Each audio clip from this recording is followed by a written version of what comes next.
ان نکاح من سنتی، شادی حضور کی سنت. شادی کیا ہے؟ حضور کی. ان نکاح من سنتی، شادی کارڈ پہ بھی لکھا ہوتا ہے شادی حضور کی سنت. اور سنت پہ عمل کرنا عبادت. اتنی بات تو سب کو سمجھ آتی ہے. شادی حضور کی سنت اور سنت پہ عمل کرنا رب کی عبادت ہے. تو کیا رب کی عبادت میں بھی کجریوں کے گانے چلتے ہیں؟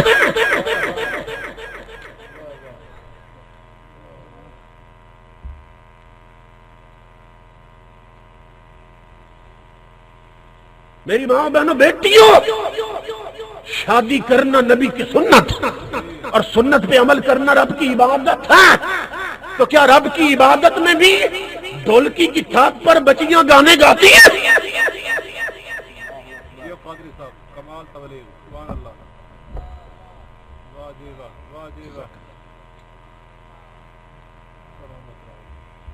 تو کس راستے پہ چل رہے ہیں؟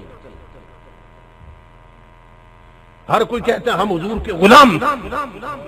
تو غلامی کس سے کا نام ہے؟ غلامی کس سے کا نام ہے؟ تاجدار انبیاء کے غلاموں، ادب کیا ہے تاجدار کائنات؟ یہ سیکھنا ہے تو اصحاب رسول سے سیکھو. حضور کے ایک جوان صحابی ہیں، شادی کی پہلی رات آتی ہے. شادی کی پہلی رات جس کو کہتے ہیں نا سہاگ رات. اور ہمارے ہاں کیا ہے کہ اچھے بھلے نمازی لوگ بھی شادی پہ نماز چھوڑ دیتے ہیں. شادی کے دن ان کی نمازیں رہ جاتی ہیں. اسی طرح جو دلہن بنتی ہے اس کی نمازیں بھی رہ جاتی ہیں، جو دولہا بنتا ہے اس کی نمازیں بھی رہ جاتی ہیں. حالانکہ آج تو سجدے بڑھ جانے چاہیے تھے کیونکہ زندگی کا ایک نیا دور شروع ہونے والا ہے. آج تو چاہیے تھا کہ صرف فرض اور سنتیں نہ پڑھی جاتی، نفل بھی زیادہ کیے جاتے، زیادہ ادا کیے جاتے تاکہ برکت آتی اس نئے جوڑے میں. مگر دلہن نے بھی نمازیں چھوڑ دی، دولہے نے بھی چھوڑ دی. کیوں؟ اس لیے کہ نماز کے لیے وضو ضروری ہے. اور جس دلہن نے اور دولہے نے بیوٹی پارلر پہ جا کر 30,000 کا میک اپ کروایا ہے، وہ پاگل ہے کہ وضو کر کے ہر شے اتار دے؟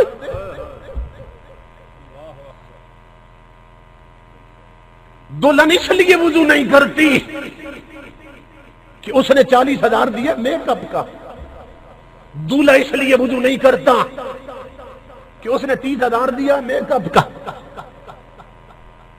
ان کی آخرت خراب ہوتی ہے، ہو جائے.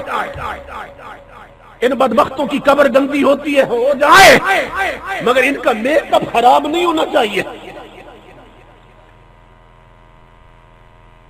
بارات میں گئے ہوئے بہت سے لوگ میں نے دیکھے ہیں کہ اگر مسجد میں نکاح ہو نا اور نماز کا وقت آ جائے تو بہت سے لوگ نکل جاتے ہیں، یا نماز پڑھتے تو سر پہ ٹوپی نہیں رکھتے کہ ہماری کنگھی خراب نہ ہو جائے.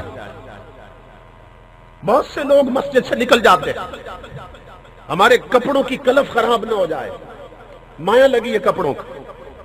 اور بدبخت خدا کے گھر میں آ کر نماز نہیں پڑھی تو نے، تجھے نہیں معلوم تیری روح میں کتنی سلوٹیں پڑ گئی.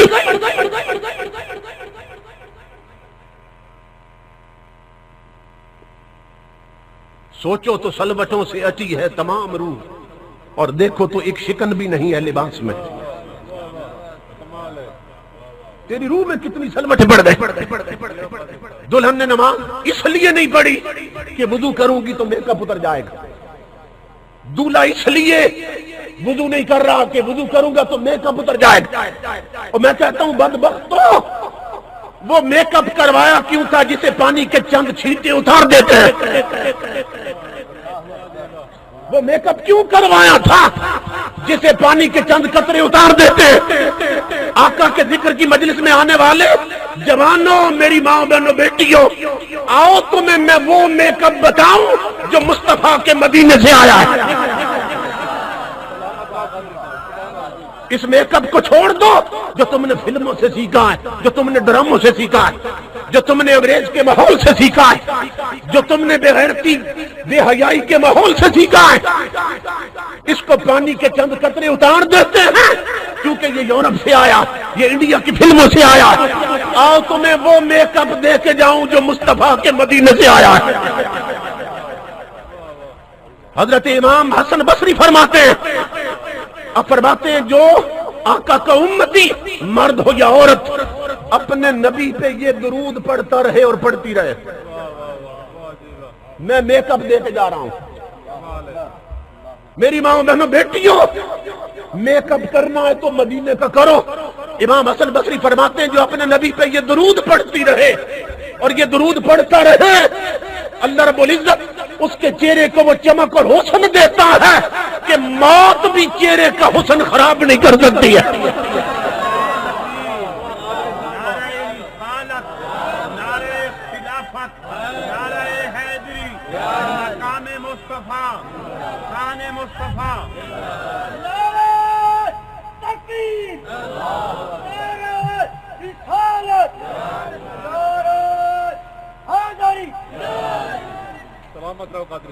اور وہ درود کیا ہے؟ صرف چند لفظ ہے، اللہم صلی علی من تفتقت من نورہ الازہار، اتنا سا درود پاک۔ اللہم صلی علی من تفتقت من نورہ الازہار۔ جانتے ہیں اس کا ترجمہ اور معنی کیا ہے؟ اس کا معنی یہ ہے اللہ اپنے اس نبی پہ درود بھیج کہ جس کے نور کی بھیک لے کر چمن میں پھول کھلتے ہیں، کہ جس کے نور کی خیرات لے کر چمن میں پھول کھلتے ہیں۔ تو جو مرد عورت جوان لڑکا لڑکی یہ درود پڑھتا رہے، اللہ رب العزت چہرے کو وہ حسن دیتا ہے کہ مر بھی جائے تو چہرے کا حسن خراب نہیں ہوتا ہے۔ تو چاہیے یہ کہ اگر شادی ہو دلہن بھی وضو کر لے، دولہا بھی وضو کر لے، یہ بارات لے کے جائے، جاتے ہوئے درود پڑھتا جائے، وہ آئے وہ درود پڑھتی آئے،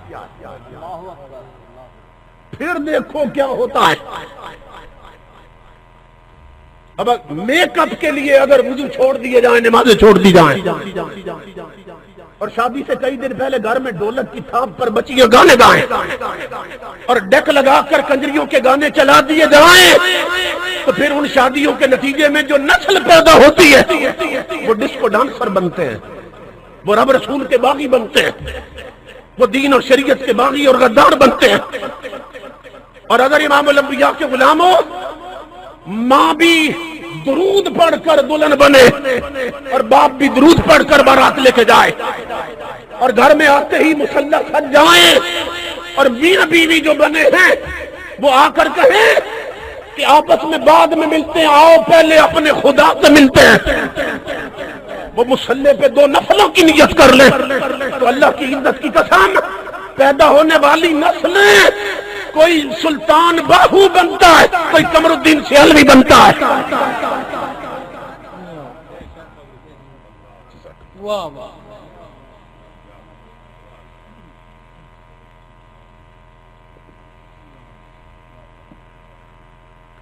تو حضور کے جوان سے آبی ہے، شادی کی پہلی رات، عجیب لوگ تھے، ٹائم ٹیبل ہی ایسا بنایا، ٹائم ٹیبل ہی ایسا بنایا کہ ہر نماز حضور کے پیچھے پڑی دولہے میں، اور 2 نمازوں کے دوران جو وقفہ ہے نا، اس دوران بارات لے کے گئے اور دلہن کو لے کے گھر چھوڑا، اور عشاء کی نماز بھی حضور کے پیچھے پڑی۔ اب سہاگ رات ہے اور عشاء کی نماز حضور کے پیچھے۔ آقا کا طریقہ تھا صلی اللہ علیہ وسلم کہ نماز کے بعد آپ اپنا رخ انور کر لیتے صحابیوں کی طرف اور محبت بھری گفتگو شروع ہو جاتی. کسی نے کوئی مسئلہ پوچھنا ہے حضور اس کی وضاحت فرما دیتے یا خود کچھ ارشاد فرما دیتے. اب وہ جوان دولہا بیٹھا ہے پہلی صف میں. رات بیتتی چلی گئی، وقت گزرتا گیا، آدھی رات سے وقت اوپر نکل گیا. اسے جوان کو یاد ہی نہیں آج میری سہاگ رات تھا.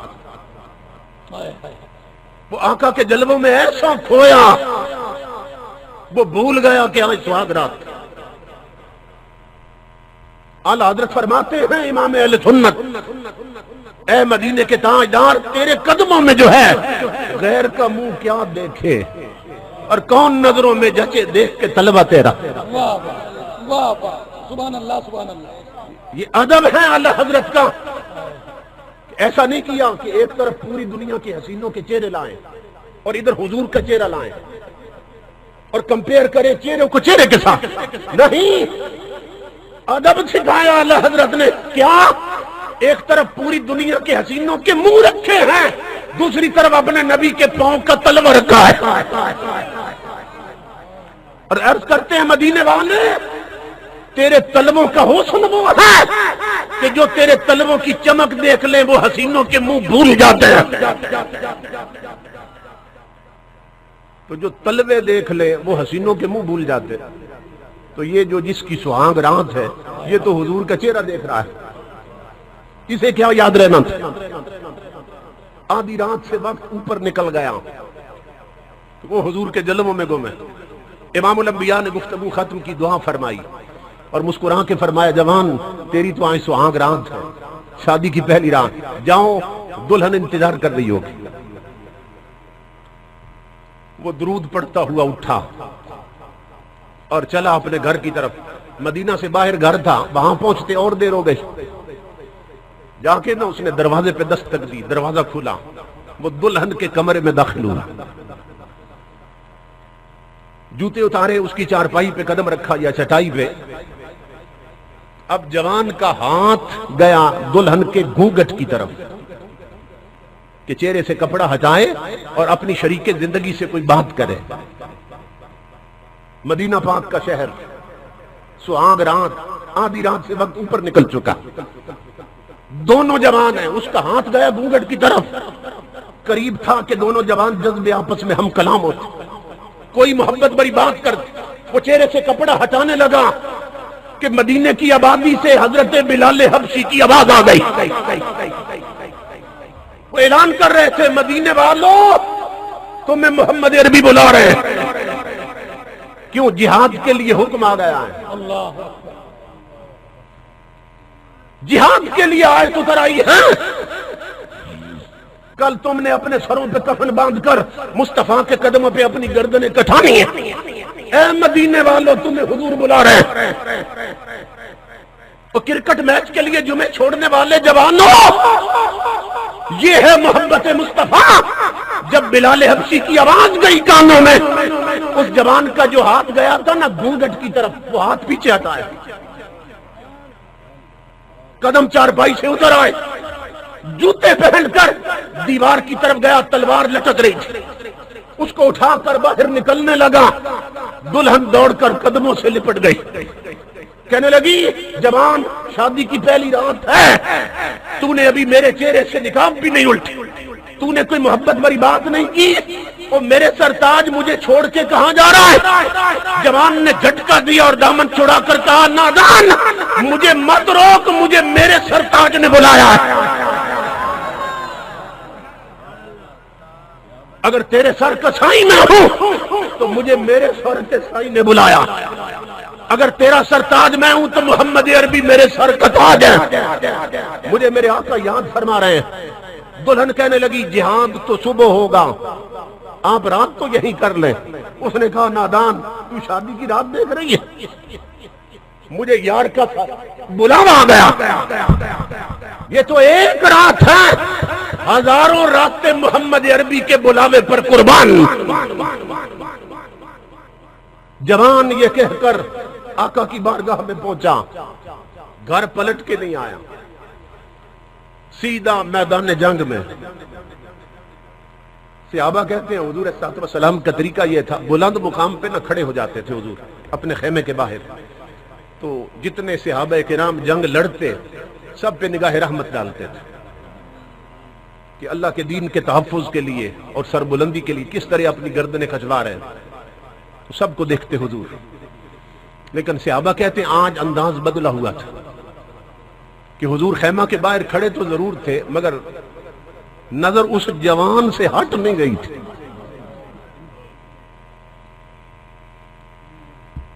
صرف اس جوان کو دیکھتے جا رہے تھے۔ اس جوان نے کئی کافروں کو فی النار کیا، خود بھی سر سے پاؤں تک گھائل اور زخمی ہو گیا، بالآخر گھوڑے سے گرا جوان، سینے میں نیزہ لگا، کونیوں کے بل اپنے جسم کو گھسیٹنے لگا۔ صحابہ قریب آئے، جوان کدھر جا رہے ہو؟ کہا میرا آخری وقت ہے، جس محبوب کے لیے سہاگ رات لٹائی تھی میں اسی کے قدموں میں جان دینا چاہتا ہوں، ہو سکے تو مجھے میرے آقا کے قدموں تک لے جاؤ۔ انہوں نے کہا پیاس ہے تو پانی پلا دے، بھوک ہے تو کھجور منہ میں رکھ دے۔ اس نے کہا نہ پانی کی طلب نہ کھجوروں کی طلب، مجھے آقا کے قدموں تک لے جاؤ۔ میری ماں بہنوں بیٹیوں جوانوں بزرگوں، صحابہ اٹھانے لگے اسے سہارا دے کر کہ حضور کے خیمے تک لے جائیں۔ امام الانبیاء نے وہاں سے آواز دی اسے وہیں چھوڑ دو، ادھر نہ لانا۔ اصحاب رسول حیران ہوئے، یا رسول اللہ اس کا آخری وقت، اس کی روح پرواز کرنے والی، یہ آپ کے قدموں میں جان دینا چاہتا ہے، آپ فرماتے ادھر نہ لانا؟ فرمایا میں کہہ رہا ہوں وہیں چھوڑ دو۔ کیوں؟ کہ میں اپنی امت کے جوانوں کو بتانا چاہتا ہوں کہ جو میرے مشن اور دین کے لیے جوان سہاگ راتیں لٹا دیتے ہیں، پھر مجھے ملنے وہ نہیں آتے، انہیں ملنے میں آتا ہوں۔ واہ واہ، سبحان اللہ سبحان اللہ سبحان اللہ سبحان اللہ۔ اس کا نصیب جس کی طرف رب کا حبیب دوڑا ہے۔ آقا نے پہنچتے ہی سر اٹھایا اور اپنی جولی میں رکھ لیا، پیشانی پہ بوسہ دیا، اس نے ایک نظر دیکھا چہرہ رسول کی طرف اور اس کی روح پرواز کر گئے۔ صحابہ کہتے ہیں حضور کے چہرہ اقدس پر یہ دو چیزیں ہم نے پہلی دفعہ دیکھی تھی مختلف، کیا؟ آنکھوں سے آنسو گر رہے اور ہونٹوں پہ مسکراہٹ تھی۔ آقا کے ہونٹ مسکرا رہے، آنکھیں رو رہی۔ ہم نے ہاتھ باندھے عرض کی اللہ کے حبیب یہ دو رنگ چہرہ اقدس پہ نظر آ رہے ہیں، آنکھیں روتی ہیں ہونٹ ہنستے ہیں، یہ کیا ہے؟ امام الانبیاء نے فرمایا رونا اس لیے آ گیا، بہت پیارا جوان تھا، جلدی بچڑا ہے، اور ہنسی اس لیے آ رہی کہ اللہ کی عزت کی قسم میرے اس جوان غلام نے گھاٹے کا سودا نہیں کیا، اس نے دنیا کی ایک عورت قربان کی ہے، میری آنکھیں دیکھ رہی ہیں، جنت کی 70 حوریں اس کی بیوی بن کے میدان میں اتر آئی ہیں جو اس کی روح کا استقبال کرنے آئی ہیں۔ یہ ہے تاجدار کائنات کی ذات کا ادب، اور یہ ہے آقا کی حکم کا ادب۔ ہم میں سے بہت سے لوگ ہیں جو آقا کی ذات کا ادب کرتے، حکموں کا ادب نہیں کرتے۔ اگر ہم نے آقا کے حکموں کا ادب کیا ہوتا تو آج ہماری جوان بیٹیاں میک اپ کر کے بے پردہ بازار میں نہ پھر رہی ہوتی۔ اگر آقا کے حکموں کا ادب کیا ہوتا تو دودھ بیچنے والے پانی نہ ملا کے بیچتے۔ اگر ہم نے آقا کے حکموں کا ادب کیا ہوتا تو امیر لوگ اور وڈیرے وہ غریبوں کی زمینوں پہ قبضہ نہ جمائے ہوتے۔ اگر ہم نے آقا کے حکموں کا ادب کیا ہوتا تو دکاندار ملاوٹ والا مال نہ بیچ رہے ہوتے۔ اگر ہم نے آقا کے حکموں کا ادب کیا ہوتا تو ہمارے ٹچ موبائلوں میں کنجریوں کے گانے نہ ہوتے، تلاوت قرآن ریکارڈنگ ہوتی۔ اگر ہم نے آقا کے حکموں کا ادب کیا ہوتا تو ہمارے ملک کے افسر حرام خور نہ بنے ہوتے، تاجر بددیانت نہ بنے ہوتے، اور ملک کے حکمران رب رسول کے باغی نہ بنے ہوتے۔ تو کچھ ذات کا ادب کرتے رہے، آقا کے حکموں کو توڑتے رہے، کچھ حکموں کا ادب کرتے رہے اور ذات کی بے ادبی کرتے رہے۔ تو آقا کے علماء و ایمان تب نصیب ہوتا ہے جب تاجدار کائنات کے حکموں کا ادب بھی کیا جائے اور آقا کی ذات کا ادب بھی کیا جائے۔ صحابہ کرام تاجدار کائنات کی ذات کا ادب کیسے کرتے تھے، صحیح بخاری میں ہے۔